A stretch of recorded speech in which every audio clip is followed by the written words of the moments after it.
Il y a 5 ans, le paddle, c'était le bon plan. On nous le vendait comme une martingale, 4 murs, un grillage, un peu de gazon synthétique et des billets qui tombent du matin au soir. Et les Français ont foncé. En un an seulement, le nombre de terrains a bondi de 40%. La France compte aujourd'hui près de 3000 pistes et plus de 100 000 licenciés. Une vraie ruée vers l'or. Mais aujourd'hui, dans toute l'Europe, les lumières s'éteignent une à une.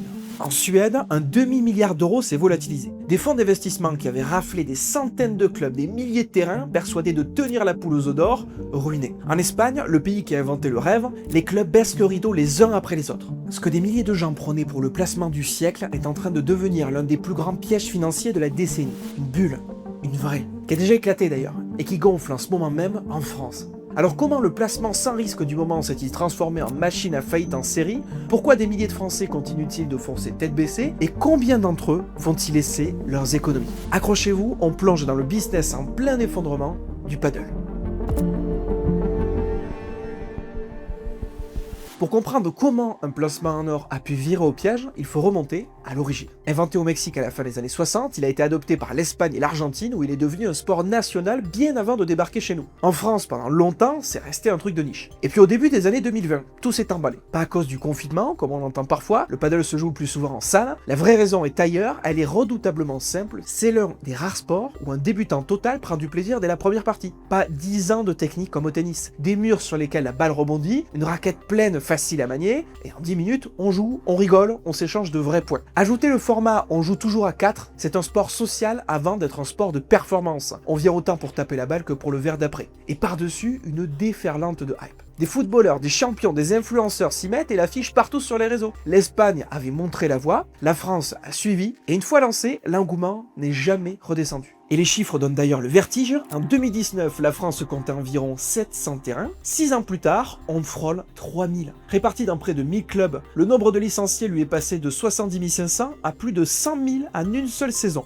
Et encore, les licenciés ne sont que la partie visible. Si on compte tous ceux qui tapent la balle sans licence, on parle de plus de 500 000 pratiquants selon la fédération et jusqu'à un peu plus d'1 million selon les estimations les plus larges du secteur. En 3 ans, le nombre de joueurs a encore doublé. Bref, c'est un marché en or. À tel point que l'ensemble de l'écosystème, location, construction, matériel, enseignement, pèse aujourd'hui plus de 350 millions d'euros par an en France. Mais ce qui nous intéresse, c'est le business plan qui s'est mis à circuler dans tous les dîners de famille. Et il tenait sur une serviette en papier.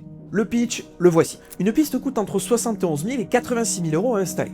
Dessus, 4 joueurs paient environ 15 euros chacun pour jouer 1h30. En plus, les terrains de paddle sont plus petits que les terrains de tennis, on y met plus de joueurs et on les fait payer plus cher. Vous remplissez vos créneaux du matin au soir et un club bien placé vise plusieurs centaines de milliers d'euros de chiffre d'affaires par an. Résultat annoncé, rentabilisé en 2 à 3 ans, là où un terrain de tennis met 7 ans à 8 ans. Et la clientèle semblait parfaite. 54% des joueurs ont entre 25 et 44 ans, des actifs avec du pouvoir d'achat. Et 77% consomment un verre ou un repas après leur partie. Du chiffre d'affaires bonus au bar. Sur le papier, le paddle écrasait absolument tout. Et le meilleur, aucun diplôme nécessaire pour ouvrir un club. Des subventions publiques à la clé, via l'Agence nationale du sport et de la Fédération de tennis, du crédit bail pour financer les pistes sans sortir un euro de sa poche, le placement parfait pour le médecin qui veut diversifier, l'artisan qui a un terrain qui dort, ou le cadre qui rêve de revenus passifs. Et comme dans toute ruée vers l'or, à côté des chercheurs d'or, il y avait des vendeurs de pelles. Les constructeurs de pistes débordés, les franchises qui dupliquaient le concept ville par ville, les sociétés de leasing et les fonds d'investissement qui se sont mis à racheter des clubs par paquet. Tout le monde était en train de creuser. Gardez bien cette image en tête, on va y revenir.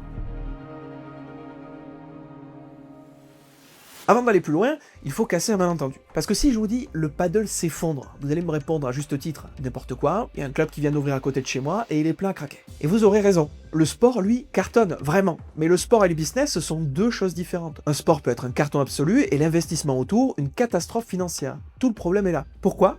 À cause d'un seul chiffre. Un seul. Et on va en parler. Une piste de paddle, ce n'est pas un livret d'épargne, c'est un actif lourd. Tous les mois, qu'elle soit pleine ou vide, elle vous coûte le loyer, le crédit bail, l'électricité, et en indoor avec l'éclairage et le chauffage, ça commence à piquer très vite. L'entretien, le personnel, les assurances, ces coûts tombent, que vous ayez 4 joueurs ou 0 sur le terrain. Donc votre survie tient à une seule variable, le taux d'occupation. Le pourcentage d'heures où vos pistes sont réellement louées. Et là, faisons le vrai calcul, celui qu'on ne mettait pas sur la serviette en papier en repas de famille. Un club qui tourne bien en France génère entre 150 000 et 400 000 euros de chiffre d'affaires par an, pour un bénéfice net, lui, compris entre 30 000 et 80 000 euros. Regardez bien cet écart, la marge est mince, l'essentiel de ce que vous encaissez part dans les charges fixes. Ce qui veut dire une chose brutale. Votre bénéfice, ce sont juste les dernières heures de location du mois. Alors imaginez que votre taux d'occupation baisse, pas de moitié, juste de 15-20%, parce qu'un club a ouvert un peu plus loin. Vous ne grignotez pas votre bénéfice, vous le faites disparaître entièrement. Et le mois suivant, vous payez pour travailler.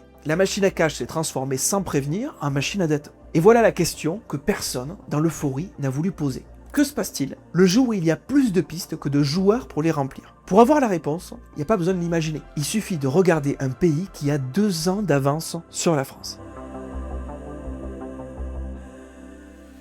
La Suède, c'est devenu le laboratoire grandeur nature de la bulle du paddle. Là-bas aussi, le sport a explosé pendant la pandémie. Mais les Suédois, ils ont fait les choses en grand. Des centres indoor spectaculaires, un marketing agressif, des capitaux privés déversés à toute vitesse, le pays s'est couvert de terrain au point d'en compter plus de 4200, soit une piste pour 2500 habitants. Un des taux les plus délirants de la planète, qui place la Suède dans le trio de tête européen, derrière l'Espagne et l'Italie. Les fonds d'investissement s'y sont engouffrés et ont racheté entre 300 et 400 clubs, soit des milliers de terrains. Et puis l'effet de mode est retombé un tout petit peu. Des joueurs occasionnels se sont lassés et la fréquentation des pistes a commencé à baisser. Doucement d'abord, puis le château de cartes s'est effondré. Le bilan ? Un demi-milliard d'euros partis en fumée. Des clubs rachetés à prix d'or, fermés à peine 1 an après leur ouverture. Et il y a un homme qui incarne ce naufrage mieux que personne. Il s'appelle Carlos Freccia et c'est lui qui a posé un chiffre sur l'ampleur du désastre. Son propre club, autrefois plein, en est devenu le symbole. 22 pistes construites, une seule qui tourne. Les 21 autres, du vide. Du vide qui coûte chaque mois sans rien rapporter. Et la Suède, c'est pas un cas isolé. L'Espagne, le pays historique du paddle qui compte plus de 4500 clubs, connaît la même chose dans plusieurs de ses villes. On a construit trop vite, trop de pistes au même endroit et les clubs ferment les uns après les autres. Le tout sur un marché mondial qui a dépassé les 50 000 cours en 2025 et qu'on annonçait encore à 80 000 d'ici 2027. Tout le monde construit en même temps. À ce stade, on peut se poser une question légitime. Comment des fonds d'investissement, des entrepreneurs prudents ont-ils pu se planter tous en même temps? La réponse, c'est qu'une bulle ne se construit jamais avec des imbéciles. Elle se construit avec des gens rationnels qui prennent tous individuellement la même décision raisonnable. Mettez-vous à la place d'un porteur de projet. Vous voyez le club du coin affiché complet. Et on vous répète partout que le marché est loin d'être saturé. La France ne compte qu'une piste pour 21 000 habitants contre une pour 3 000 en Espagne. Conclusion logique, il manque des pistes. Je fonce. Sauf que votre voisin lit exactement le même chiffre et tire exactement la même conclusion. Et le voisin au bout de la rue aussi, et les 3 suivants. Vous avez compris la logique. Et là intervient le piège mortel.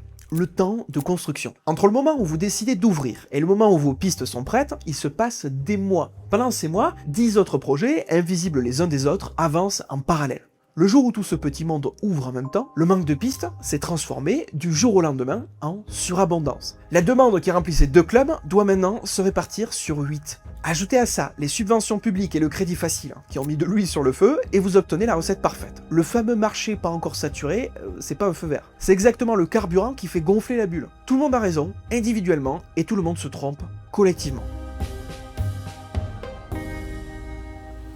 La France est exactement là où était la Suède juste avant la chute, en pleine euphorie, persuadé comme toujours que cette fois ce sera différent. Ouvrez aujourd'hui n'importe quel guide d'investissement dans le paddle et vous tombez sur la même petite musique. Le train est lancé à pleine vitesse, dépêchez-vous, il est encore temps de monter à bord. C'est presque mot pour mot ce qu'on disait en Suède, juste avant que les pistes se vident. Sauf que les premières fissures, elles sont déjà là. Premier signal, dans les zones où les clubs s'empilent, certains se mettent à casser leurs prix pour remplir leurs créneaux. Or, la guerre des prix, en économie, c'est le tout premier symptôme d'une seule chose, il y a trop d'offres. Deuxième signal, on voit déjà des pistes flambant neuves revendues à la casse après des faillites. Des lots à 50 000 € qui partent au rabais. Ça commence à faire beaucoup de red flags. Troisième signal, le plus parlant, les analystes du secteur ont changé de vocabulaire. Ils ne parlent plus de croissance infinie, ils parlent de consolidation pour 2026-2030. Ces réseaux intégrés qui se préparent à racheter les indépendants sous-capitalisés. Consolidation, retenez bien ce mot, c'est le terme poli pour dire que les gros vont racheter les petits, pour une bouchée de pain. Et c'est là que l'histoire devient cruelle, parce que dans une ruée vers l'or, à la fin, il y a toujours 2 camps. D'un côté, ceux qui vendaient les pains, les constructeurs, les franchises, les fonds bien capitalisés, eux s'en sortent toujours.